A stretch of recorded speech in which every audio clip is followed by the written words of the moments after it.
চলে আসবে। কি আজকে আমার বাড়ি আসতে চাও? আরে চলে আসো, আমি কাউরে ভয় পাইনি। কি করছো? আজকে আমার বিয়ে করতে চাও? আচ্ছা শোনো না, তোমার আমি একটু পরে ফোন দিতেছি, হ্যাঁ 2টা মিনিট। ঠিক আছে, বাই বাই। কি ফেরিওয়ালা, নিজের বউরে নিয়ে একদম লাইলির বাড়ির উঠানে চলে আসছো? 230 টাকা পাও না তোর কাছে, দিয়েছিলি সেটা? পাবি, দিব, সমস্যা কি? এর জন্য এমন করতে হবে? আর ফেরিওয়ালা, আপনি আমার কাছে মাত্র 230 টাকা পান, এর জন্য বউরে নিয়ে চলে আসছেন? আসলে হয়েছে কি, কথা আমার সাথে বলো। কি কয়েছিলি? যে ও যে টাকা পায় সেটা দিয়ে দিয়েছে, তুমি কাটতে ভুলে গেছো, তাই না? আরো কি করছে? ও কষে ভিড়ের মদিন ওই যে তুমি তোমার সব ওই টাকা আমারে শোধ করে দিলে না, আর আমি করলাম যে সব শোধ, হ্যাঁ, তারপর শোধ হয়ে গেল।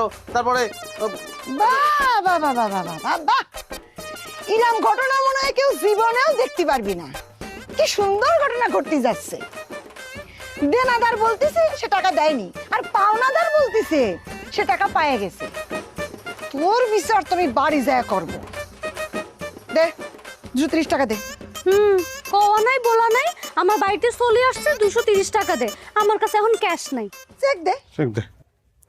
এই ফেরিওয়ালা, আপনার বউরে কোন সে যেন আমার বাড়িতে দাঁড়ায় আমার সাথে মাস্তানি না করে। শোনো নাজমা, তুমি করে ফেলো, বাস্তানি করে ফেলো তালি। মাস্টার দেইছিস কি? হ্যাঁ, এখন টাকা বাইর করবি, নলে কিন্তু আমি শুরু করবো। এই নাজ বাবু, তুমি কিন্তু বেশি বাড়াবাড়ি করতেছো কই দিচ্ছি। এই আমি যার থেকে শাড়ি নিয়েছি আমি তার সাথে বুঝবো, তোমার সাথে আমি কোনো কথা কব না, তুমি যাও। টাকা না নিয়ে আমি এক পাও নড়তেছি না। ফেরিওয়ালা, আপনি কি এই জায়গায় দাঁড়িয়ে থাকবেন খাম্বার মতো? আপনার বউরে বুঝাই নিয়ে যান তো। শোনো নাজমা, হয়েছে কি, আমি স্বীকার করতেছি যে আমি ও টাকা দেয়নি, কিন্তু আর খাড়ার পরে টাকা কিরাম করে আদায় করবা, 2 দিন সময় দাও। ওরে শয়তান, তুই এতক্ষণ স্বীকার করলি না? তাহলে আর কি কি আছে সেটাও স্বীকার কর। মাথা নাড়লি পরে তো চলবি না, তুই স্বীকার কর যে আর কি কি আছে ওর সাথে। তোকে আজকে আমি এই বাড়িতে রেখে যাবো, বাড়ি ঢুকতে দিব না আমি। আমার কোনো সমস্যা নেই।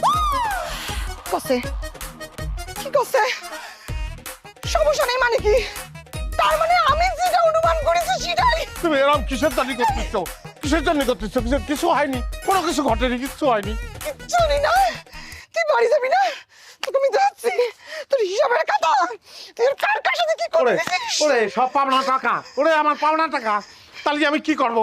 ওরে আহা ফেরিওয়ালা, আসেন ঘরের ভিতরে বসেন, একটু ঠান্ডা পানি খান, শরবত খান।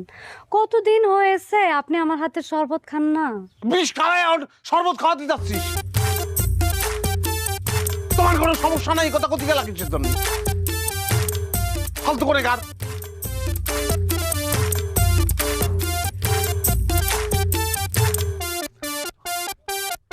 এই যে দেও, হ্যাঁ, কার মালিক সেটা বোঝার কোনো উপায় নেই, শুধু মা বোঝা যাচ্ছে। সালেহান আর রাবেয়া বোঝার কোনো উপায় আছে? ভিজিয়ে গেছে,